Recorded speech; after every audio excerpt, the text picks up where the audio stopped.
La séance est ouverte. L'ordre du jour appelle les questions au gouvernement. La parole est à monsieur Gérard Cherpion.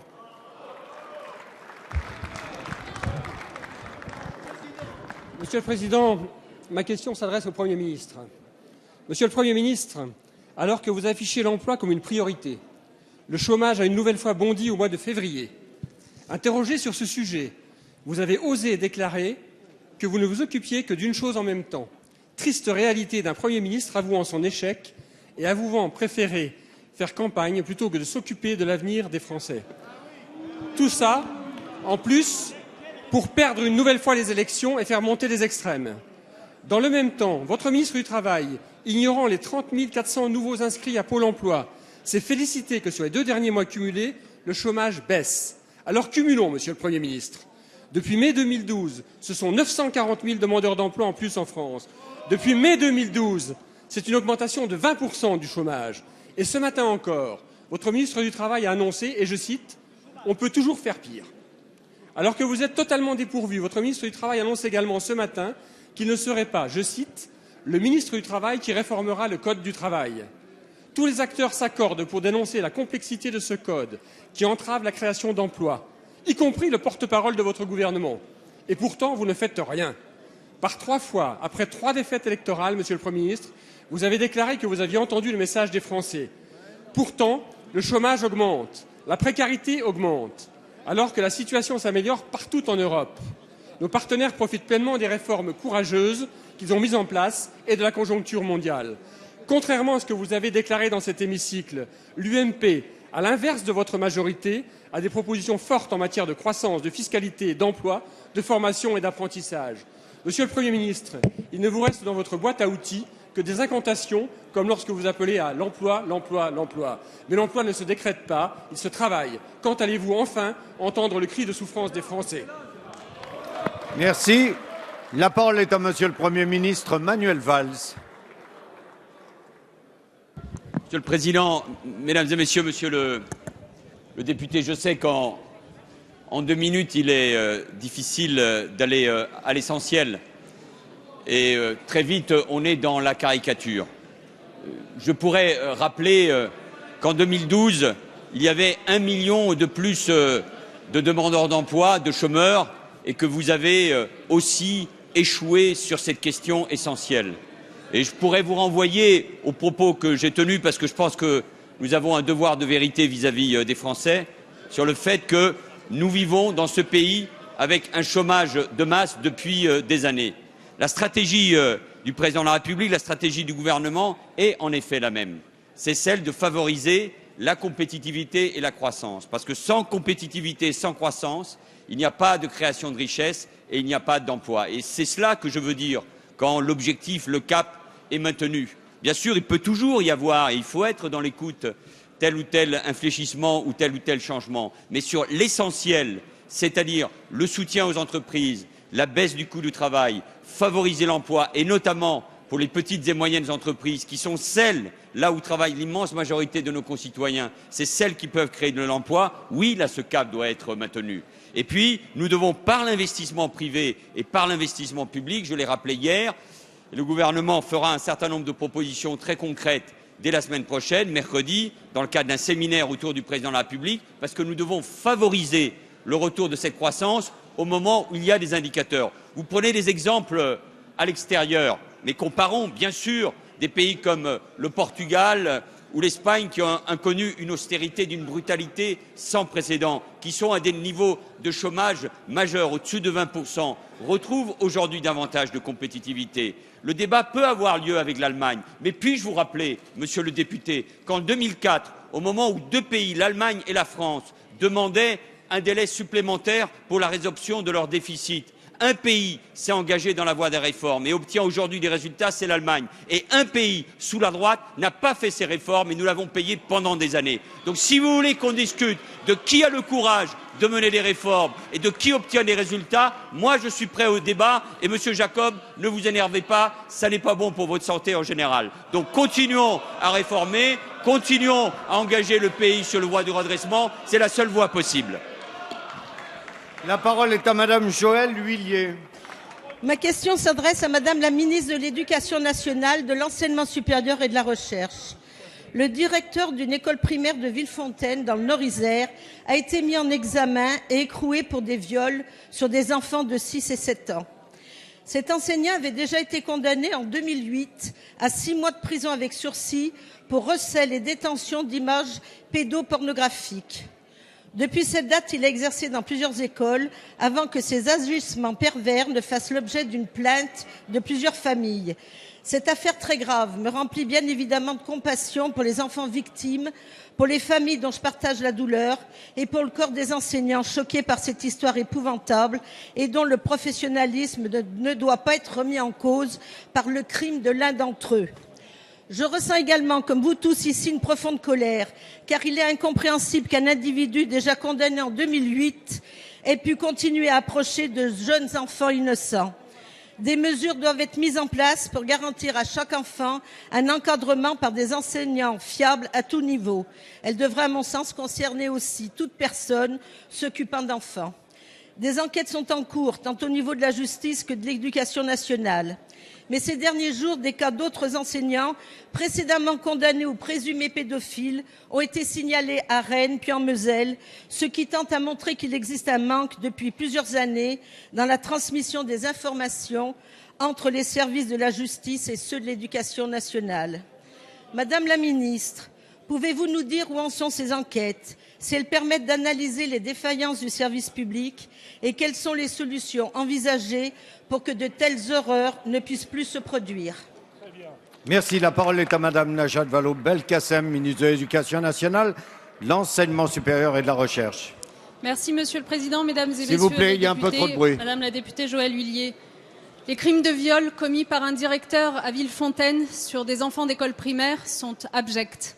Apprendre que ce directeur avait pu continuer à exercer comme enseignant depuis des années, alors même qu'il avait été condamné en 2008, est révoltant.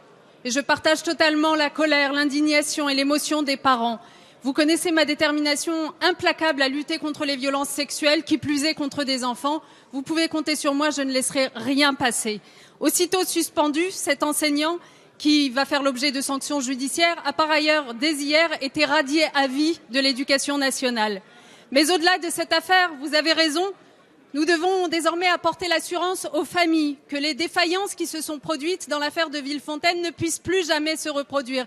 Et en particulier la non-transmission en 2008 par la justice à l'Éducation nationale de la condamnation de cet enseignant pour des faits de pédopornographie. C'est la raison pour laquelle, avec la garde des Sceaux, Christiane Taubira, nous avons immédiatement diligenté une enquête administrative conjointe, justice, éducation nationale, pour faire la lumière sur tous les dysfonctionnements, tous les manques, toutes les fautes qui seront sanctionnées comme la situation l'exige. Madame la députée, c'est l'ensemble de la chaîne de signalement qui doit être revue, car aucun prédateur sexuel condamné, avéré, ne doit se retrouver au contact d'enfants, c'est une évidence. Nous ferons en sorte, notamment en réunissant les procureurs généraux et les recteurs dès la semaine prochaine, de marteler avec Christiane Taubira ce principe simple, transmission par la justice à l'Éducation nationale de chaque condamnation pour des faits de prédation sexuelle. Car nous ne devons plus jamais nous retrouver dans cette situation. Les parents doivent être rassurés, ils peuvent compter sur moi. Si nous devons revoir nos procédures, nous le reverrons. L'école est un sanctuaire, vous pouvez compter sur nous pour le garantir. Merci. La parole est à Monsieur Stéphane Claireau. Merci Monsieur le Président. Ma question s'adresse à Monsieur le ministre des Affaires étrangères et du Développement international. Monsieur le ministre, la situation internationale en matière de terrorisme appelle nécessairement une réponse forte, déterminée et unie des États. Réponse au sein de laquelle notre pays occupe une place de premier rang, comme le démontre encore la présence du président de la République François Hollande ou encore de notre président Claude Bartolone à la grande marche contre le terrorisme ce dimanche à Tunis. Cette réponse des États passe aussi par des mesures d'ordre administratif et notamment de contrôle aux frontières. Or, si ceux-ci sont justifiés, il convient d'en identifier toutes les conséquences en vue d'une mise en œuvre mesurée et humaine. À ce titre, j'attire votre attention sur l'annonce récente du gouvernement fédéral du Canada de l'instauration prochaine d'un système d'autorisation électronique de voyage sur le modèle du système ISTA aux États-Unis qui imposera avant tout départ pour séjour ou transit au Canada des délais, des procédures et frais aux ressortissants de la quasi-totalité des pays tiers dont les Français. Si compte tenu des liens privilégiés liant la France au Canada, nous pouvons regretter cette mesure, Il est d'autant plus regrettable s'agissant des habitants de Saint-Pierre-et-Miquelon, qui jusqu'à présent bénéficiaient d'un régime dérogatoire et réciproque de circulation entre l'archipel et le Canada voisin. Si la prise en compte de la situation spécifique de Saint-Pierre-et-Miquelon n'était pas maintenue dans le nouveau dispositif, cela entraînerait pour mes compatriotes de graves conséquences d'ordre sanitaire, économique et social. Car je vous le rappelle, en l'absence de ligne aérienne directe avec la métropole, nous n'avons pas d'autre choix que de passer par le Canada pour sortir ou entrer sur le territoire. Nous serions donc les seuls citoyens français à devoir demander l'autorisation à un pays étranger, payer et obtenir un visa pour sortir ou rentrer chez eux. C'est inacceptable. Aussi, Monsieur le Ministre, comment notre gouvernement entend-il agir afin de prévenir de telles conséquences néfastes pour les Saint-Pierrais et Miquelonais, mais aussi pour tous nos compatriotes français qui désireraient se rendre à Saint-Pierre-et-Miquelon, donc en France? Merci. La parole est à Monsieur Harlem Désir, secrétaire d'État chargé des Affaires européennes. Et il y a trop de murmures. Merci, donc, Monsieur le Président, Monsieur le député Stéphane Claireaux, Mesdames et Messieurs les députés. La lutte contre le terrorisme appelle en effet, comme vous venez de le rappeler, une mobilisation et une détermination internationale. C'est en effet ce qu'ont rappelé le Président de la République et le Président de l'Assemblée nationale lors de la grande marche contre le terrorisme qui s'est déroulée à Tunis ce dimanche et à laquelle j'ai également pris part. J'ai bien entendu votre préoccupation concernant la décision du gouvernement du Canada de mettre en place un système d'autorisation de voyage électronique. Cette autorisation, comme vous le relevez, est similaire au système ESTA mis en place par les États-Unis et répond d'ailleurs à un engagement du Canada auprès de ces derniers. Selon les informations dont je dispose, le système d'autorisation électronique de voyage, dont la mise en œuvre a été repoussée à 2016, diffère cependant d'ESTA en ce que l'autorisation sera accordée pour une durée plus longue de 5 ans et pour un coût limité d'environ 5 €, 7 $ canadiens. S'il vous plaît, s'il vous plaît. Nous avons été alertés sur la difficulté spécifique. Ça y est. Pardon ? Oui, voilà. Pardon ? Voilà. Nous avons été alertés sur la difficulté spécifique, merci, qui se pose pour les Français de Saint-Pierre-et-Miquelon et qui doivent, en l'absence d'une desserte directe entre la France et l'archipel, transiter par le Canada quand ils souhaitent se rendre ailleurs dans le monde, notamment en métropole, ainsi que du problème lié aux évacuations sanitaires vers le Canada. Un premier contact a donc été pris avec les autorités canadiennes à ce sujet. Il en ressort que le Canada compte mettre en place une exemption pour les voyages au départ de Saint-Pierre-et-Miquelon. Cette exemption ne règle cependant pas la question du retour à Saint-Pierre-et-Miquelon pour les Français y résidant. C'est la raison pour laquelle, en lien avec Annick Girardin, Laurent Fabius a donné instruction qu'une démarche formelle soit effectuée auprès des autorités canadiennes afin de les appeler à tenir compte de la situation particulière dans laquelle se trouve l'archipel, compte tenu de sa proximité géographique avec le Canada. Je vous remercie. Merci. La parole est à Monsieur Nicolas Sansu, que l'on Merci, écoute dans le calme Monsieur et le la Président. sérénité. Monsieur le Premier ministre, dimanche dernier, les électeurs ont crié leur colère, leur désespoir et leur lassitude. La gauche a subi une nouvelle fois une lourde défaite, nourrie des inégalités croissantes, de la précarité et de la division. Monsieur le Premier ministre, je vous le dis solennellement, j'ai mal à ma France quand je vois l'extrême droite progresser, mettant en cause nos valeurs républicaines. Quand je vois la droite gagner pour mettre à bas les politiques de solidarité mises en place par la gauche dans les départements. Monsieur le Premier ministre, l'heure est trop grave pour que les anathèmes remplacent le débat et que le refus de tout dialogue soit l'unique réponse. Il ne faut ni ignorer le message, ni s'exonérer de l'effort de réflexion et d'ouverture pour répondre à la souffrance sociale, à la peur du déclassement, à la perte de substances industrielles, à la montée des frustrations et de la haine. La situation est telle qu'il ne sert à rien de répéter en boucle qu'il n'y a pas d'autre politique possible, qu'il faudrait s'accommoder des recettes du MEDEF, de la finance ou de Bruxelles. Il faut rassembler les femmes et les hommes de bonne volonté, qui n'acceptent pas la dictature des marchés et attendent d'un gouvernement de gauche qu'il porte une grande ambition sociale. Nos concitoyens aspirent à l'emploi, au renforcement de leur pouvoir d'achat, à des services publics et une protection sociale de qualité. Il y a nécessité d'une grande réforme fiscale, de baisser l'impôt des plus modestes, d'augmenter celui des plus riches, de baisser l'impôt des PME et de pénaliser la finance. Nous avons besoin d'un programme ambitieux de relance de l'investissement public pour doper l'emploi et réussir la transition énergétique. Sur un tel programme, vous pourriez rassembler toute la majorité de gauche élue en 2012.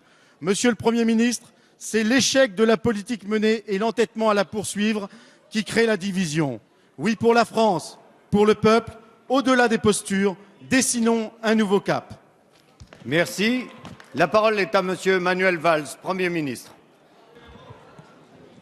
Monsieur le Président, Monsieur Nicolas Sansu, je vous réponds bien volontiers. Je n'ai pas eu l'occasion hier de répondre à votre groupe alors que je l'ai fait pour la quasi-totalité de ceux qui siègent dans cette Assemblée. Vous avez eu raison de souligner que le résultat des élections départementales ont eu un résultat clair. La droite républicaine l'a emporté et toute la gauche a perdu ces élections et qu'il est notre devoir, je l'ai dit dès dimanche soir, de tirer les leçons de ce scrutin. Le gouvernement se veut être à l'écoute des Françaises et des Français, et bien sûr, mais pas seulement, de la majorité parlementaire ou de la majorité présidentielle. Notre conviction et ma conviction, c'est qu'il faut continuer à redresser l'économie, je le disais il y a un instant, de notre pays, qui est la condition indispensable, nécessaire pour la baisse du chômage et pour améliorer la vie quotidienne de nos concitoyens, parce que cette colère, c'est le mot que j'ai utilisé dimanche, cette souffrance, ce sentiment d'abandon, nous le vivons et nous l'entendons tous. Les solutions, là, doivent être évidemment discutées. Et c'est aussi pour cette raison que nous voulons aller plus loin pour soutenir l'investissement privé, mais aussi l'investissement public, sans dégrader nos comptes publics, mais parce que nous voyons bien que nous avons besoin, et c'est parfois la différence avec d'autres pays, à un moment où la croissance revient, mais pas avec les résultats concrets pour les Français, que nous devons faire plus pour la compétitivité de nos entreprises, mais pour l'investissement public et privé. Et nous devons, et vous l'avez dit aussi, répondre à la crise de confiance des Français en leurs élus, qui s'est traduite par un vote massif en faveur de l'extrême droite dans un certain nombre de territoires et par une abstention qui reste à chaque scrutin aujourd'hui beaucoup trop élevée. Donc la question essentielle, et vous le rappeliez aussi, c'est de mobiliser autour des valeurs de la République. Nous poursuivrons des chantiers essentiels, à mes yeux, en matière de citoyenneté, d'égalité des territoires, qu'ils soient ruraux, périurbains ou ruraux, d'école, mais aussi de laïcité républicaine. Mais au-delà de ces mots, et vous l'avez dit, je crois, très justement, il faut qu'il y ait des résultats concrets. Il faut que quand on parle de ruralité, quand on parle de maisons de services publics, quand on parle de centres de santé, quand on parle de haut débit, il faut que cela se traduise concrètement par les Français. Et quand on parle de retour à l'emploi, et c'est ce que, ensemble, nous allons essayer de faire ici au niveau du Parlement, avec cette prime d'activité, on parle d'un vrai retour au travail. Il y a eu ce débat qui, moi, me gêne toujours, qui est celui de l'assistanat, mais qu'on a entendu. Beaucoup de nos compatriotes, souvent des ouvriers, souvent des chômeurs, nous disent « mais on ne fait rien pour moi et on fait tout pour l'autre ». Parfois, d'ailleurs, avec des ambiguïtés qu'il faut dénoncer au nom même de ces valeurs. Mais c'est ce message que nous devons entendre. La valeur travail, et vous pouvez, vous, Monsieur Nicolas Sansu, parfaitement comprendre cela, la valeur travail est quelque chose de profondément ancré dans notre pays et il faut y répondre. Et quand nous vivons depuis des années avec ce chômage de masse, nous voyons bien que c'est incontestablement cette réponse qu'il faut apporter. Alors oui, le rassemblement, mais sur le fond, pas l'unité pour l'unité, même si elle est indispensable. Le rassemblement pour le rassemblement, et mon gouvernement est ouvert à toute proposition, à toute discussion qui permette d'avancer pour l'intérêt des Français. Merci, Monsieur le Premier ministre. La parole est à Monsieur Paul Molac. Merci, Monsieur le Président. Ma question s'adresse au secrétaire d'État au commerce extérieur et j'y associe ma collègue Danielle Auroi. Lundi soir, l'Assemblée nationale a adopté une proposition de loi qui instaure une obligation de vigilance pour les multinationales vis-à-vis de leurs filiales et sous-traitants. Il s'agit d'un premier pas que nous saluons, mais que nous aurions aimé plus important, à l'image de la proposition de loi que notre groupe avait déposée avec l'ensemble des groupes de gauche à l'Assemblée nationale. Nous regrettons ainsi que seules les entreprises de plus de 5000 salariés en France devront se conformer à cette nouvelle loi. De fait, la plupart des entreprises françaises impliquées directement ou indirectement dans le drame du Rana Plaza au Bangladesh, qui a entraîné pas moins de 1200 morts, n'auraient pas été concernées par cette loi. Aujourd'hui, ce sont les conditions de travail dans un autre pays qui font régulièrement la une. Je veux parler du Qatar. Sur l'enfer des chantiers de la Coupe du Monde de football pour 2022, travaillent des esclaves modernes, dépouillés de leur passeport et de nombreux droits élémentaires. On estime qu'au rythme actuel, près de 4000 ouvriers pourraient trouver la mort d'ici la fin de l'événement sportif. La semaine dernière, l'OSG Sherpa a déposé plainte pour des infractions de travail forcé, réduction en servitude et recel contre Vinci Construction Grand Projet et les dirigeants français de sa filiale qatari commises à l'encontre des migrants employés sur leur chantier au Qatar.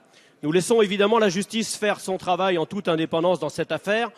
Encore faut-il qu'elle ait les outils à sa disposition pour le faire. Et c'est bien là qu'un arsenal juridique renforcé est nécessaire. En attendant que s'applique une obligation effective de vigilance, rappelons que le respect des droits fondamentaux pour nos entreprises à l'étranger participe pleinement au rayonnement de notre pays. Monsieur le ministre, comment le gouvernement peut-il peser auprès de nos entreprises pour qu'elles ne soient pas complices de tels scandales, au Qatar ou ailleurs, mais aussi au sein des organisations internationales, pour que certains pays cessent de faire du dumping social et environnemental, très préjudiciable à la fois à notre économie et à notre environnement? Merci. La parole est à Matthias Fekl, secrétaire d'État chargé du commerce extérieur, de la promotion du tourisme et des Français de l'étranger. Merci, Monsieur le Président.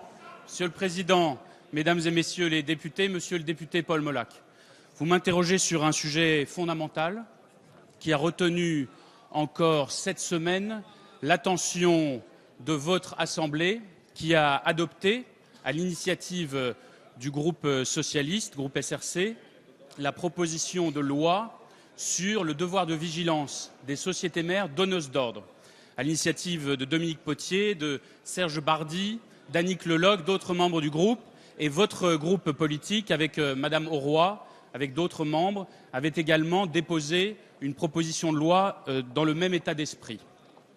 Le gouvernement a soutenu ces travaux et se félicite de l'adoption de ce texte. Vous m'interpellez aujourd'hui sur la situation au Qatar. Évidemment, conformément à l'usage, je ne commenterai pas les procédures judiciaires qui sont en cours, mais je veux vous indiquer comment le gouvernement travaille sur ce sujet. D'abord, notre ambassade sur place est un interlocuteur reconnu et par les autres ambassades et par les autorités qataries sur ce sujet. Régulièrement, des échanges se tiennent là-dessus. Et en mai dernier, des travaux avec les autorités du Qatar ont eu lieu spécifiquement sur la RSE. Moi-même, lorsque je me suis rendu au Qatar, j'ai tenu auparavant à recevoir des ONG, notamment Amnesty International, et nous avons élaboré, à l'intention de toutes les entreprises qui m'ont accompagné, un guide pratique de la RSE pour les sensibiliser sur ce sujet. C'est du concret et il doit être poursuivi, y compris en vue des grands travaux en cours. Dans les organisations internationales, à l'OCDE, à l'OMC, à l'ONU, nous poussons aussi en ce sens. La diplomatie économique de la France n'est pas contraire à nos valeurs de droits de l'homme et de respect des droits sociaux que nous portons. Merci. La parole est à Monsieur Franck Riester. Monsieur le Premier ministre, cela fait 14 jours que Radio France est en grève. 14 jours que les Français sont privés de leurs émissions. C'est profondément choquant, particulièrement dans une période d'élection où le débat démocratique doit vivre. La situation est grave, Monsieur le Premier ministre. Et que faites-vous? Vous faites l'inverse de ce qu'il faudrait faire. La Cour des comptes rappelle aujourd'hui même l'importance des réformes à conduire pour assurer l'avenir de Radio France. Mais plutôt que d'accompagner ces réformes, vous rajoutez cyniquement de la crise à la crise. Vous ne tenez pas les engagements budgétaires de l'État envers Radio France. Ce sont plus de 87 millions d'euros qui manquent sur la période 2012-2014. Aujourd'hui, vous détournez les ressources prévues pour l'audiovisuel public en les affectant à d'autres dépenses de l'État. En effet, en 2015, ce sont 130 millions d'euros issus de la taxe Telco qui resteront dans le budget de l'État. Les contribuables français qui payent cette taxe Telco pour financer l'audiovisuel public en veulent pour leur argent. Dans ce contexte, Monsieur le Premier ministre, comment pouvez-vous vous étonner des difficultés financières de Radio France? Vous vous posez en recours, mais en réalité, vous jouez aux pompiers pyromanes. C'est votre gouvernement qui est responsable de la crise actuelle de Radio France. Votre ministre de la Culture et de la Communication brasse du vent en convoquant 2 fois en une semaine le président de Radio France. Mais pourquoi faire? On aimerait bien le savoir. Alors, Monsieur le Premier ministre, quand allez-vous mettre fin à la crise? Les salariés de Radio France sont prêts à des réformes, à condition que l'État fixe le cap clair, qu'il ait le courage de soutenir les réformes, qu'il honore sa signature en consacrant bien les moyens financiers prévus. Merci. La parole est à Madame Fleur Pellerin, ministre de la Culture et de la Communication. Merci Monsieur le Président, Mesdames et Messieurs les députés. Monsieur le député Riester, je vous entends beaucoup ces temps-ci, vous évoquez un scandale d'État s'agissant de l'audiovisuel public. Alors je voudrais vous répondre très calmement. D'abord, je ne vous laisserai absolument pas porter des attaques démagogiques et politiciennes contre cette belle maison de service public qu'est Radio France et contre ses salariés. Ensuite, moi je considère avec vous qu'il y a effectivement un scandale d'État dans votre amnésie sur votre responsabilité. Et puisque vous citez le rapport de la Cour des comptes, je vous invite à le lire dans le détail, il est en ligne depuis ce matin.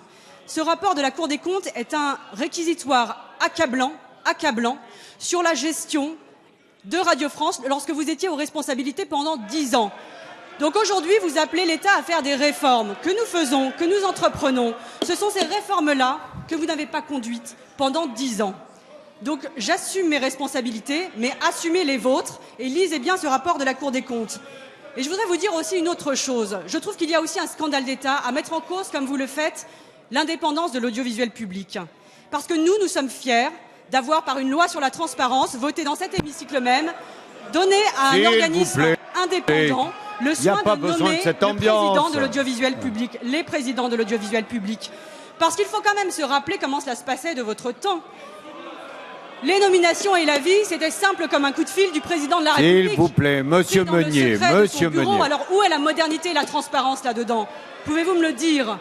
Donc nous sommes fiers de cela, de la même façon que nous sommes fiers de Monsieur Guasguen, retrouvez votre sérénité légendaire. Et nous n'aurez pas l'idée, par exemple, de menacer des journalistes dans les coulisses d'un plateau de télévision parce que leurs propos ne nous auraient pas plu.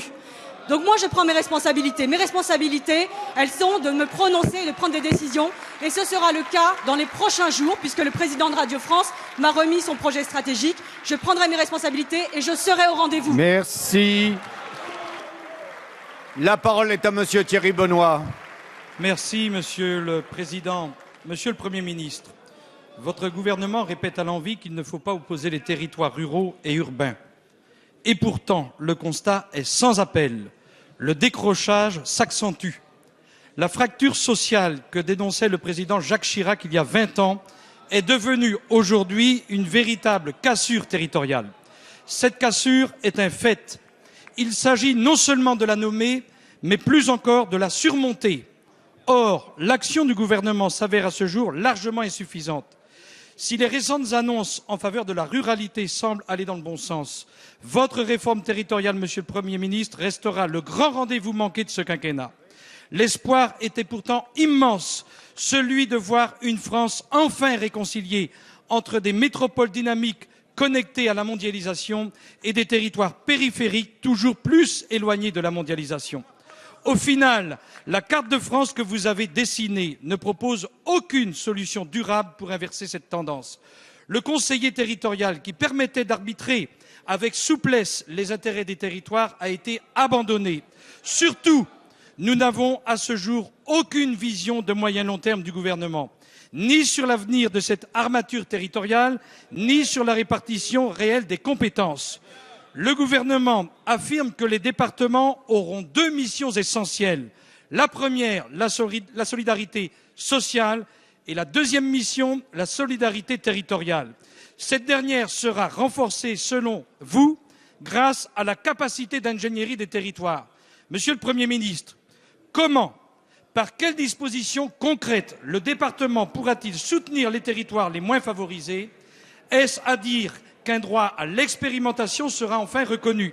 Et surtout, Monsieur le Premier ministre, l'État, garant de la solidarité territoriale, comment entend-il agir pour adapter les territoires ruraux et périurbains au XXIe siècle? Merci. La parole est à Madame Maryse Lebranchu,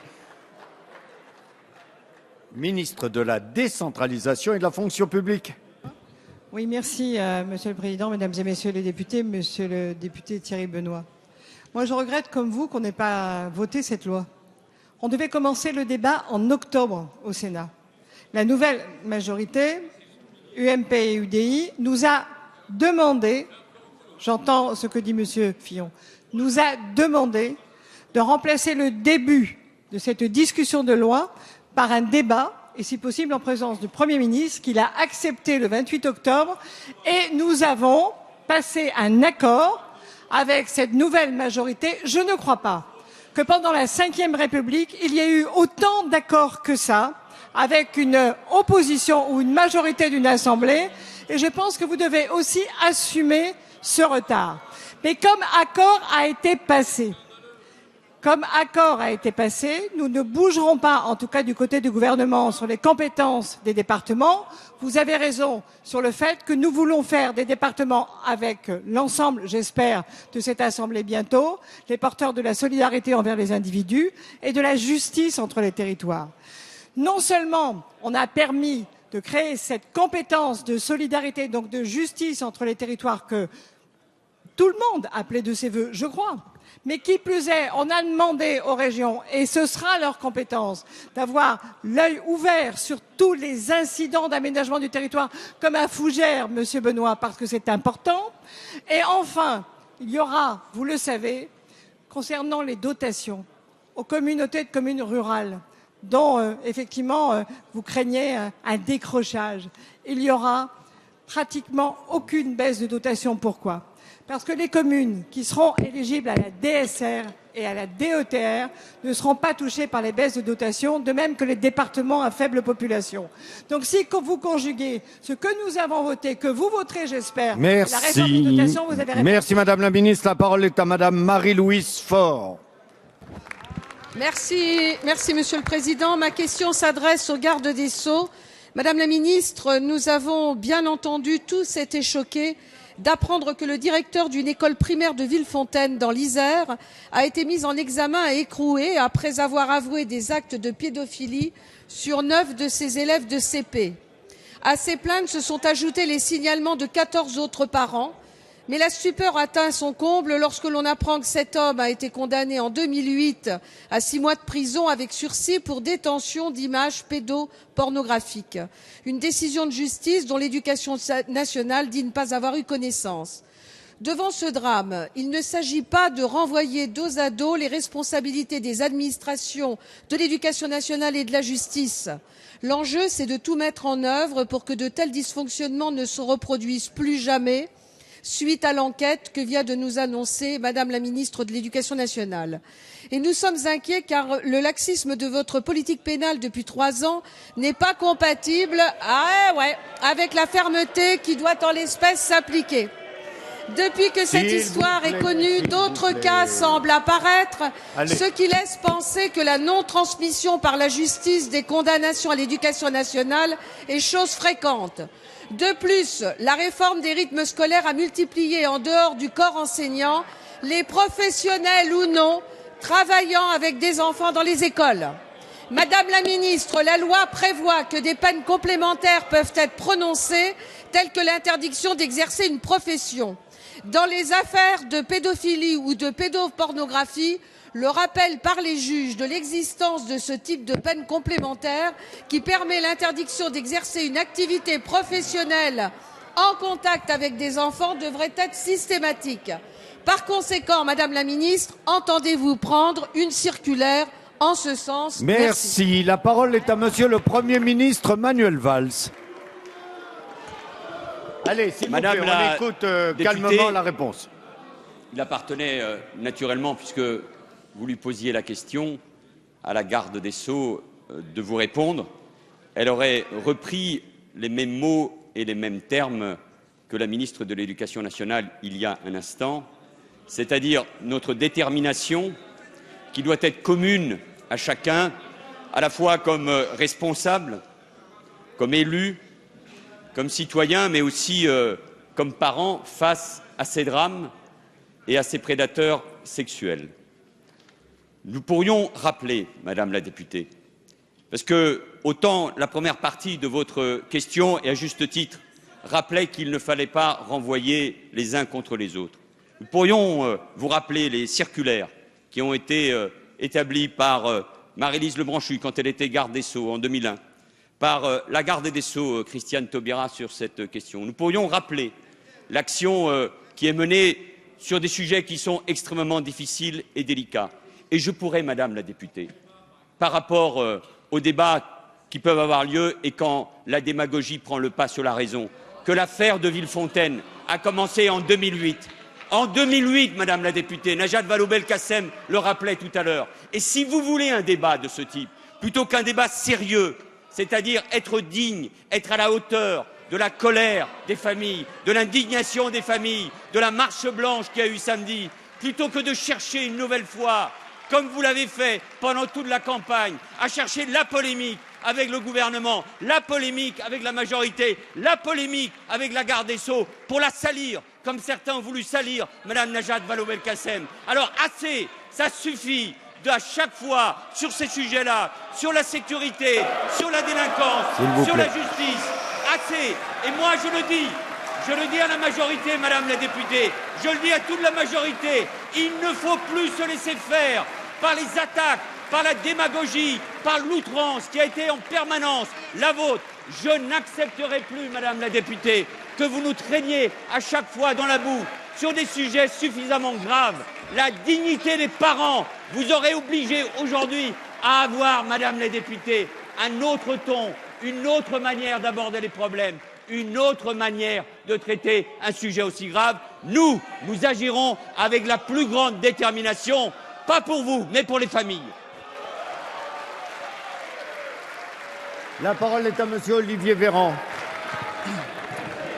Merci Monsieur le Président. Ma question s'adresse à la ministre des Affaires sociales et de la Santé. Toutes les grandes lois de santé publique sont prises entre deux feux. L'impératif d'améliorer la santé de notre population et les impacts que nos décisions peuvent avoir sur les libertés individuelles et collectives, mais aussi sur l'industrie. Dans un pays, la France, qui voit chaque année près de 90 000 personnes mourir prématurément du tabac, avons-nous le droit de ne pas faire le maximum ? En regard de ce décompte macabre, un chiffre d'affaires pour les 4 plus grands cigarettiers dans le monde de 326 milliards et des bénéfices en hausse de 14%. Comme vous, je ne suis pas favorable à une société de contraintes. Mais lorsque les vies des personnes fragiles sont en jeu, il faut poser des limites. Alors oui, le paquet neutre est une innovation nécessaire. Oui, nous devons protéger les plus jeunes, dans les voitures, dans les espaces de jeu. Mais l'addiction dans notre pays, c'est aussi bien sûr le problème de l'usage de drogues et notamment des drogues dites dures. Tandis que la mobilisation des acteurs associatifs et sanitaires a permis en 30 ans de réduire considérablement les morts par overdose, la propagation du VIH ou encore des hépatites, est-il impensable d'espérer un débat serein à l'heure de renforcer notre arsenal sanitaire en direction des publics les plus marginalisés, notamment en expérimentant en France des salles de consommation à moindre risque qui existent depuis 30 ans chez nos voisins suisses. Nous subissons depuis des mois un intense lobbying des uns et des autres visant à amoindrir la portée des politiques publiques de prévention que le gouvernement a souhaité mettre en place. C'est là notre rocher de Sisyphe. Madame la ministre, pouvez-vous confirmer la feuille de route du gouvernement pour tendre vers de légitimes objectifs de santé publique ? Et puisqu'il me reste une poignée de secondes, si vous m'y autorisez, Monsieur le Président, j'aimerais vous dire, mes chers collègues, la fierté et le plaisir que j'ai eu de pouvoir travailler à vos côtés, qu'il vous soit donné sur les bancs de la majorité comme de l'opposition, de montrer aux Français que leur message de défiance vis-à-vis de l'action publique, leur message de méfiance vis-à-vis de l'action politique, renouvelé à chaque échéance électorale à travers l'abstention et pour une part à travers le vote extrême, a été entendu. Dans cette Assemblée, les chemins peuvent être différents, mais l'objectif doit rester le même, servir l'intérêt général. Merci Monsieur Véran pour le travail que vous avez effectué dans cette Assemblée. La parole est à Madame Marisol Touraine, ministre des Affaires sociales et de la Santé.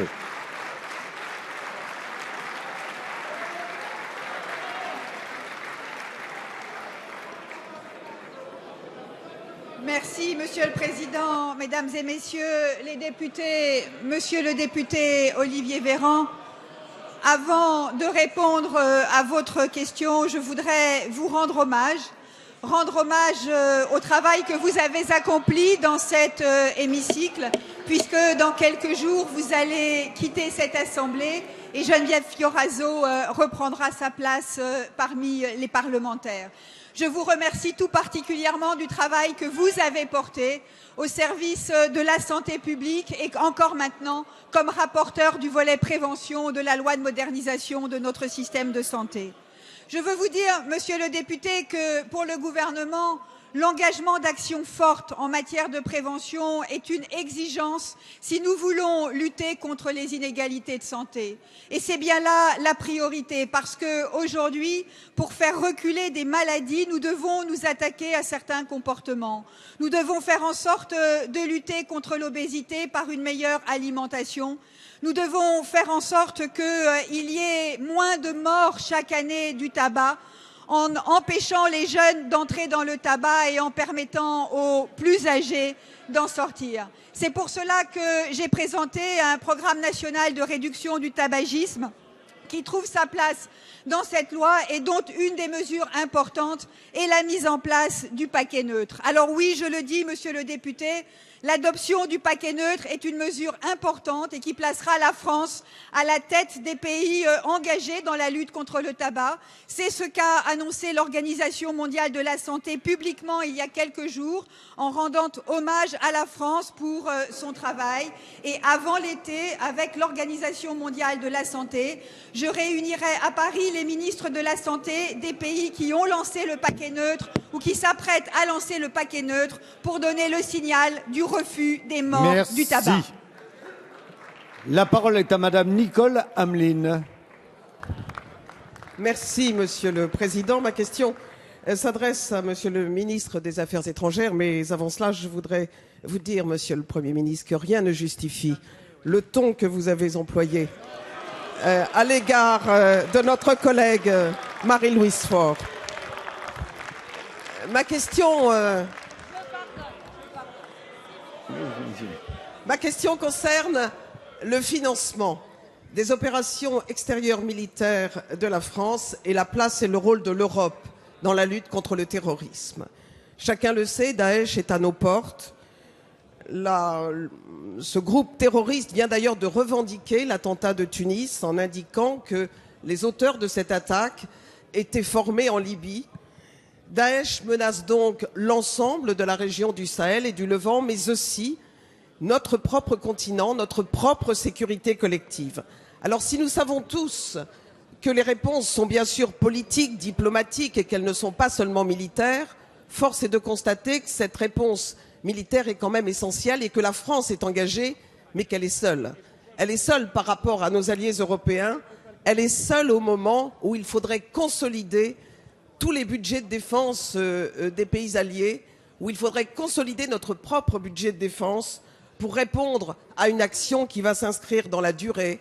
Et j'en profite aussi, je crois, au nom de tous ceux qui sont sur ces bancs, pour saluer la façon exemplaire dont nos forces armées servent aujourd'hui cette cause internationale. Monsieur le ministre, le temps est venu pour l'Europe de s'engager et de le faire à tous les niveaux. Et dans le cadre de la nouvelle force, la VJTF, qui va être créée dans le cadre de l'OTAN et qui est une brigade internationale renforcée, il est de plus en plus essentiel que nous allions vers la mutualisation financière des actions Merci, militaires. la parole est à Monsieur Harlem Désir, secrétaire d'État chargé des affaires européennes. Merci, Monsieur le Président, Mesdames et Messieurs les députés, Madame la députée Nicole Hamelin. Je vous remercie de poser cette question extrêmement importante parce que, comme vous le dites, face au terrorisme international, face aux enjeux de sécurité, non seulement pour la France, mais pour l'Europe, la France est engagée, ses armées agissent de façon remarquable et nous avons besoin que ce soit toute l'Europe qui, à l'avenir, s'engage à nos côtés. Mais la France n'est pas seule, car d'ores et déjà, nous l'avons vu au Mali, d'autres pays, après que nous ayons décidé, nous, de prendre nos responsabilités, ont accepté de venir participer en particulier à la formation de l'armée malienne. C'est ce que l'on appelle l'opération EUTM Mali. Et je veux rendre hommage au fait qu'à la fois la brigade franco-allemande, les Suédois qui sont dans le nord du pays pour des missions de surveillance, mais aussi un général espagnol ont assumé à tour de rôle des responsabilités dans cette mission. Et puis, nous venons le 16 mars à Bruxelles d'obtenir une décision pour une nouvelle mission européenne en Centrafrique. Et je sais que vous êtes particulièrement attachés à ce qu'aux côtés des forces françaises, il y ait aujourd'hui des partenaires espagnols, portugais, polonais, néerlandais, suédois, roumains, mais aussi serbes, géorgiens, qui soient là pour aider à la montée en puissance de cette armée en Centrafrique. Mais il nous faudra aller plus loin. Et c'est pourquoi nous avons demandé que le Conseil européen du mois de juin prochain soit consacré à l'Europe de la défense, à la mise en œuvre des décisions qui avaient été prises par les chefs d'État et de gouvernement en décembre 2013 et en particulier à avancer sur 4 sujets. Le premier, il renvoie à ce que vous avez dit, c'est la capacité d'action en commun, c'est-à-dire le groupement tactique en alerte de l'Union européenne. Le deuxième, c'est de revoir les règles de financement des opérations militaires extérieures, car aujourd'hui ce financement est limité à 10% et nous voulons donc aller au-delà, car il n'est pas juste qu'un seul pays, la France, assume l'essentiel de la charge de ces opérations. Le troisième, c'est d'autoriser le financement sur des fonds européens de programmes de recherche. Merci. La parole est à Monsieur Guy Delcourt. Je vous remercie. Merci, Monsieur le Président. Monsieur le ministre des Finances et des Comptes publics, la semaine dernière, les chiffres des comptes publics pour 2014 ont été publiés. Ils révèlent une vérité simple. La gauche gère bien les comptes de la nation. 2012, 4,8%. 2013, 4,1%. Monsieur Cochet, 2014, s'il vous plaît. 4%. Allez. Sous Sarkozy, ce même déficit public annuel a culminé à 7,5% et 7,1% en 2009 et 2010. Qui donc est Nicolas Sarkozy pour donner des leçons de bonne gestion aujourd'hui, lui qui a fait exploser la dette publique de la France de 622 milliards d'euros en 5 années?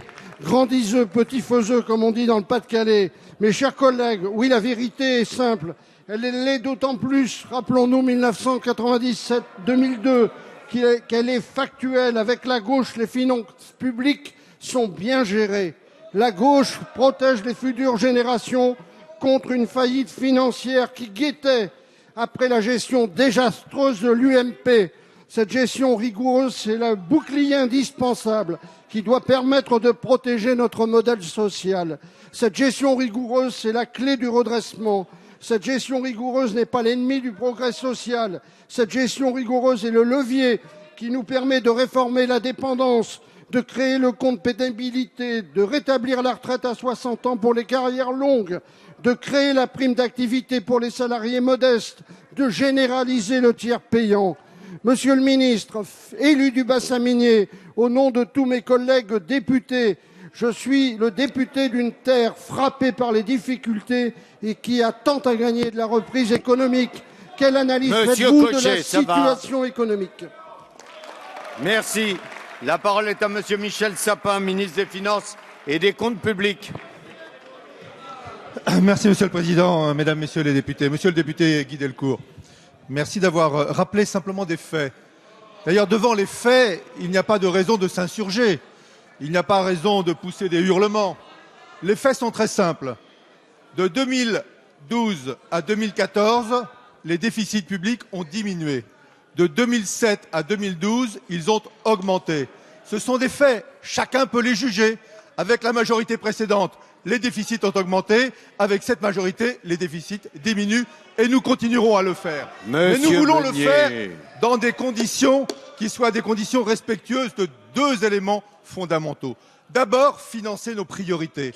L'éducation, la sécurité, la question sociale, ce sont nos priorités. Nous nous donnons les moyens de financer cette priorité.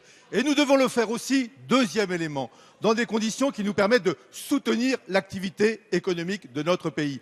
Nous ne diminuerons pas les déficits à l'avenir si ceci est contradictoire avec une croissance supplémentaire dont nous avons besoin. Nous le ferons dans des conditions respectueuses de cette croissance supplémentaire et qui permettra ainsi, dès lors que nous aurons atteint 1,5 au-delà de croissance, de créer les emplois dont nous avons absolument besoin. De réduire les déficits, ça n'est pas contradictoire avec la croissance. Au contraire, ça dépend de la manière dont nous le faisons et c'est ce que nous voulons aujourd'hui faire. Nous allons, le Premier ministre l'a dit, l'a répété, amplifier les aides aux investissements. La croissance aujourd'hui, ce sont les premiers signes que nous voyons. La croissance aujourd'hui, elle se nourrit de la consommation, qui est meilleure que celle que nous pouvions attendre. Elle se nourrit des exportations, grâce au niveau de l'euro, qui est qui a une meilleure valeur par rapport aux autres monnaies. Elle doit maintenant se nourrir de l'investissement des entreprises. Chacun ses responsabilités. Nous avons pris les nôtres, aux entreprises aussi, de prendre les leurs. Merci. La parole est à Monsieur Philippe Goujon. Merci, Monsieur le Président. Ma question s'adresse à la ministre de la Santé. J'y associe Yannick Moreau. Cette semaine, vous allez lever un tabou, celui de l'interdiction d'injection de drogue par intraveineuse. Avec la fausse bonne idée des salles de shoot, vous rompez le consensus des politiques contre les toxicomanies menées par tous les gouvernements successifs. En autorisant l'intoxication médicalement assistée, vous légitimez et banalisez l'usage de drogue dispensée sous supervision de l'État, premier pas vers la légalisation. En levant l'interdit, en négligeant le sevrage, seul objectif médical acceptable, vous lancez un message contradictoire aux thérapeutes, aux familles, comme aux milliers d'usagers qui cherchent à rompre avec leur addiction alors que vous luttez si sévèrement contre le tabac. N'est-ce pas un ancien ministre de l'Intérieur, aujourd'hui Premier ministre, qui affirmait « En matière de lutte contre la drogue, les interdits sont essentiels ». Par idéologie, vous sapez les fondements d'une politique de désintoxication et de réduction des risques qui a divisé par 5 les décès par overdose, 5 fois moins qu'en Allemagne, pays des salles de shoot, par 4 les condamnations par le VIH, avec une consommation d'héroïne 4 fois moins élevée qu'en Suisse, autre pays des salles de shoot. Outrepassant la censure du Conseil d'État, vous ignorez les condamnations des académies de médecine et de pharmacie, de l'Ordre des médecins, des Nations unies, des riverains du 10e, où la mairie de Paris ouvrira la première salle. Consacrez plutôt le million alloué par salle de shoot à ouvrir des lits d'addictologie, des appartements et des communautés thérapeutiques et à réduire la morbidité liée à l'hépatite C. Bref, Madame la Ministre, comptez-vous renoncer à votre projet afin d'aider les toxicomanes à guérir plutôt qu'à s'autodétruire? Merci. La parole est à Madame Marisol Touraine, ministre des Affaires sociales et de la Santé. Merci, Monsieur le Président, Mesdames et Messieurs les députés. Monsieur le député Goujon, s'il suffisait d'avoir un discours moralisateur, un discours de stigmatisation et de culpabilisation, alors on se demande pourquoi, après 10 ans de pouvoir, vous n'auriez pas permis que l'ensemble des toxicomanes aient disparu de notre pays. Et la vérité, c'est qu'aujourd'hui, nous le savons, nous avons besoin de redoubler d'efforts en matière de prévention, c'est ce que prévoit la loi. Nous avons besoin d'accentuer les efforts en matière de sevrage, c'est ce que prévoit la loi. Mais il y a malheureusement des hommes et des femmes qui échappent à tous les réseaux, à tous les systèmes, à tous les accompagnements. Il y a des hommes et des femmes aujourd'hui, que cela vous plaise ou non, monsieur le député, qui se droguent dans les cages d'escalier, qui se droguent la nuit dans les jardins publics, qui se droguent dans les halls de gare. Et est-ce que vous trouvez normal, monsieur le député, de laisser ces hommes et ces femmes sur une question aller comme celle-là, à la on dérive? peut avoir un peu de silence. C'est parce qu'il y a des pays en Europe qui n'ont pas accepté cela, que la Suisse, l'Allemagne, l'Espagne, bien avant nous, ont engagé des démarches pour faire en sorte d'accompagner, de soutenir et de permettre à des hommes et à des femmes qui sont loin de tout de sortir de la drogue s'ils le peuvent. Ne faites pas, monsieur le député, comme si, à travers cette mesure de soins, il s'agissait de légaliser la drogue. Les interdits sont nécessaires, les interdits sont réaffirmés, mais soigner est une exigence. Vous ne parlez que de sécurité et de morale, nous parlons de santé et d'accompagnement. Merci Madame. La parole est à Monsieur Stéphane Demilly. Merci Président. Madame la Ministre des Affaires sociales, à travers l'exemple particulièrement marquant de la CARSAT Nord-Pas-de-Calais et Picardie, je veux vous interpeller une nouvelle fois sur le véritable scandale que constitue le non-paiement par les CARSAT des pensions des nouveaux retraités. Depuis des mois, vous avez été alerté à de nombreuses reprises sur ce dramatique problème, tant par des élus locaux que par des collègues parlementaires, et notamment mes collègues Francis Vercamer et Laurent Degallet. Ainsi, pour ce qui est de la CARSAT Nord-Pas-de-Calais Picardie, ce sont des milliers de dossiers qui sont toujours en instance, et il est compliqué, voire quasi impossible pour les intéressés, de joindre les services par téléphone et encore moins d'avoir une réponse claire. Cette situation est vraiment intenable pour les nouveaux retraités qui ne touchent toujours pas leur pension, intenable également pour les veufs et les veuves en attente d'une pension de réversion, ou encore intenable pour les futurs retraités qui demandent un dossier. D'autre part, en ce qui concerne les 800 € d'aide annoncés bruyamment dans les médias par le gouvernement, à ce jour, seule une minorité des 9000 personnes concernées par cette aide exceptionnelle ont pu en bénéficier. C'est dire l'ampleur du travail qui reste à accomplir.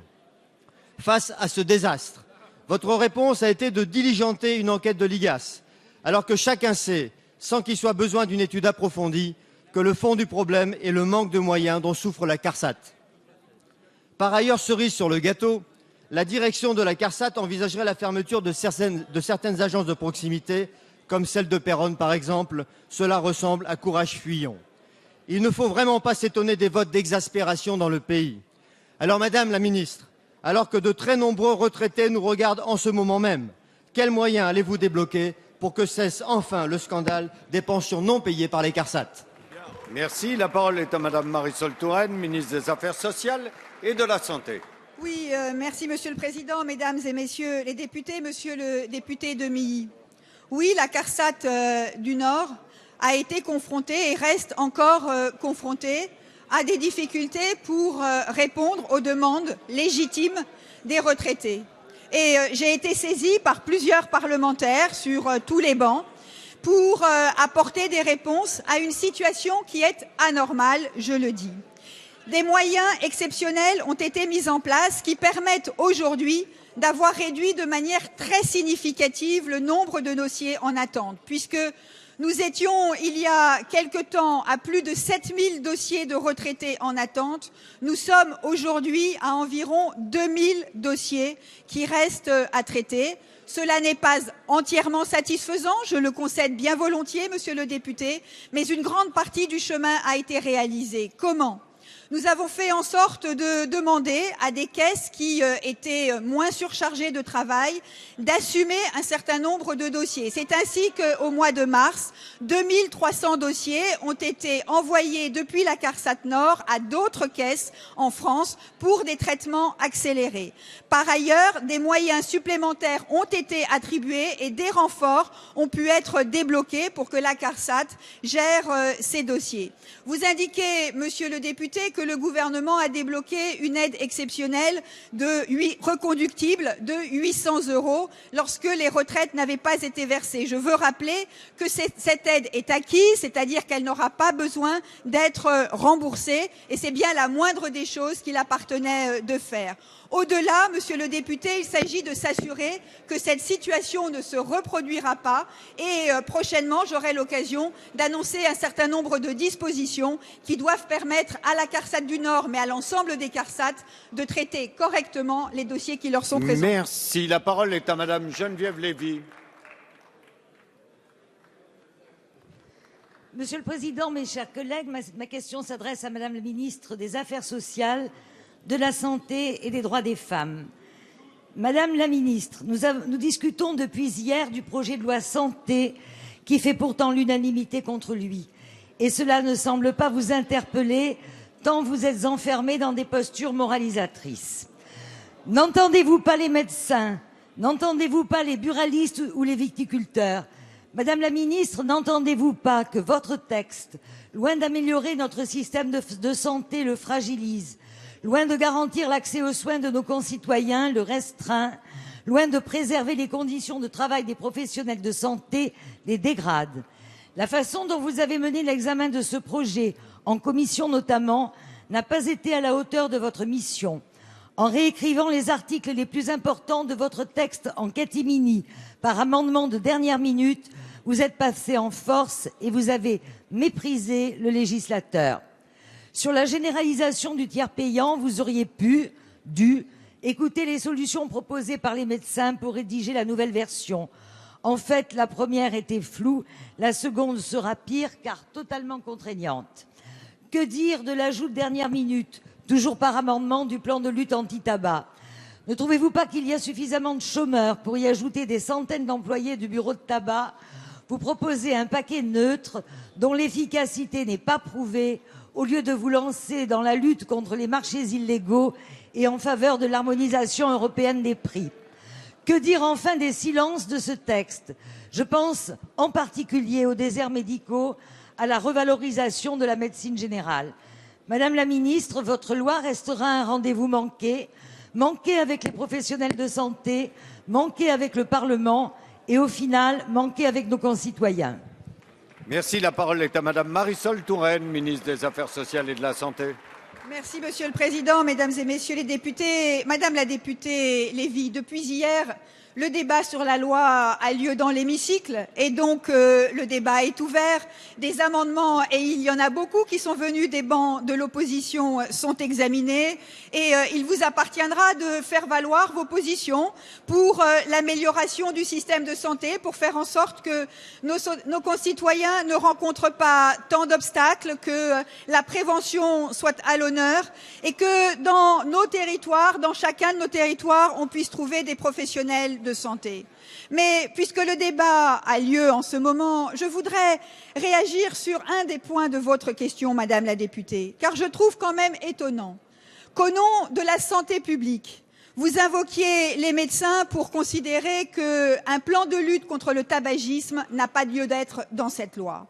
Parce qu'alors que le tabac tue dans notre pays 73 000 personnes chaque année, alors que la France est un des pays d'Europe qui est le plus mal placé en termes de mortalité par le tabac, en termes de nombre de personnes qui fument, vous ne devriez pas, Madame la députée, invoquer la santé publique pour récuser le paquet neutre et l'ensemble des mesures qui sont prises pour lutter contre le tabagisme. Je vais vous rappeler, Madame la députée, que l'Australie s'est engagée avant nous dans cette volonté de mettre en place le paquet neutre et les résultats sont au rendez-vous. Le nombre de consommateurs de tabac a baissé de 3,5 % en 2013. La proportion de jeunes de 18 à 24 ans qui n'a jamais fumé a augmenté et passé de 72 à près de 80% en 2013. Des résultats sont là, Madame la députée. Alors vous pouvez contester un projet de loi qui fait de l'égalité d'accès aux soins sa priorité, mais n'invoquez pas des mesures de santé publique pour récuser un projet dont les Français ont besoin aujourd'hui. Merci Madame. La parole est à Monsieur Jean-Louis Bricout. Merci Monsieur le Président. Ma question s'adresse à Monsieur le Premier ministre. Je souhaite aujourd'hui me faire l'interprète d'un très grand nombre de maires de petites villes, dites bourg-centres, situées dans les territoires fragilisés par la crise économique et la baisse des dotations. Si je comprends l'indispensable nécessité pour ces collectivités locales de participer à l'effort national, la situation disparate et l'effort qui leur est demandé varient d'un territoire à l'autre. Sur ces territoires difficiles, l'effort de gestion a déjà été fait et je peux en témoigner. Il paraît désormais impossible de baisser le niveau de service pour des populations qui en ont tant besoin. Il paraît également légitime de permettre l'accès aux services publics pour la ruralité la plus éloignée. Nous assumons donc notre rôle de centralité, mais il nous est de plus en plus difficile de faire plus avec moins. Les effets de ciseaux sur les budgets de fonctionnement est plus que préoccupant sur les niveaux d'investissement que peuvent encore consentir les budgets de ces petites villes. D'un point de vue économique, les chiffres sont inquiétants. 70% des petites villes devraient connaître une baisse de leurs investissements entre 10 et 40%. Là où la richesse privée n'est pas au rendez-vous, la commande publique doit trouver toute sa place au service du secteur, en particulier les bâtiments et les travaux publics. Certes, le gouvernement soutient l'investissement à travers l'augmentation de la DETR ou les appels à projets pour les villes bourg-centres. Mais agir pour un meilleur partage des richesses entre les territoires devient urgent. La péréquation doit être un véritable outil. Nos concitoyens le crient. Nos campagnes ne mendient pas. Elles souhaitent simplement que la solidarité puisse s'exprimer dans ce qu'elle a de plus juste. Monsieur le Premier ministre, je sais que le gouvernement entend ce cri. Que répond-il? Merci. Merci. La parole est à Madame Maryse Lebranchu, ministre de la décentralisation et de la fonction publique. Oui, merci, Monsieur le Président. Monsieur le député, vous avez raison. D'ailleurs, le Premier ministre a été très ferme sur l'engagement que nous devons tous avoir auprès de cette ruralité dans laquelle, effectivement, il y a un vrai sentiment d'abandon. Plusieurs mesures ont été prises. D'abord, rappelez-vous, lorsque l'inquiétude des bourg-centres par rapport à la disparition des chefs cantons s'est fait jour, nous nous sommes engagés, sous l'autorité du Premier ministre, à garantir la DGF à ceux qui perdaient ce statut de chef-lieu. C'était le premier point. Le second point, ça a été les assises de la ruralité, avec justement les maisons de services publics, les maisons de santé, vous avez raison de le rappeler. C'est un engagement de dépenses publiques, mais c'est un engagement juste de dépenses publiques. Et puis, il y a un autre point, parce que Souvent, nous nous sommes rendus compte, en travaillant les uns et les autres avec les petites villes et les communes rurales, que l'appel à projet, l'appel à manifestation d'intérêt, que ce soit de l'État, de la région, de département, n'ont pas de réponse des communautés de communes parce qu'elles n'ont pas les moyens en ingénierie. Donc du coup, nous nous sommes engagés à mettre à disposition de ces territoires ruraux, de ces petites villes, de ces bourgs-centres, des fonctionnaires de l'État qui auront en charge de détecter les projets, de les porter pour qu'on puisse avoir, que ce soit pour le numérique, pour les petites sociétés, pour le dernier commerce, pour aussi la réponse sur la transition énergétique, des projets qui passent. Donc c'est un engagement global. J'espère qu'il sera, et j'en suis persuadée, fructueux. Mais nous devons aussi être attentifs à ce que le langage qui est diffusé partout sur la baisse des dotations soit un langage qui soit entendu peut-être différemment. Oui, on baisse les dotations de façon globale parce qu'il faut participer à la compétitivité nationale. Mais oui, on augmente la dotation de solidarité rurale.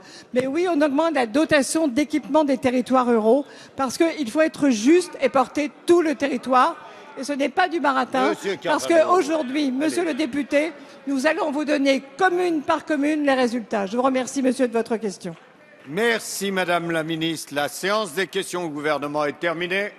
La séance est suspendue.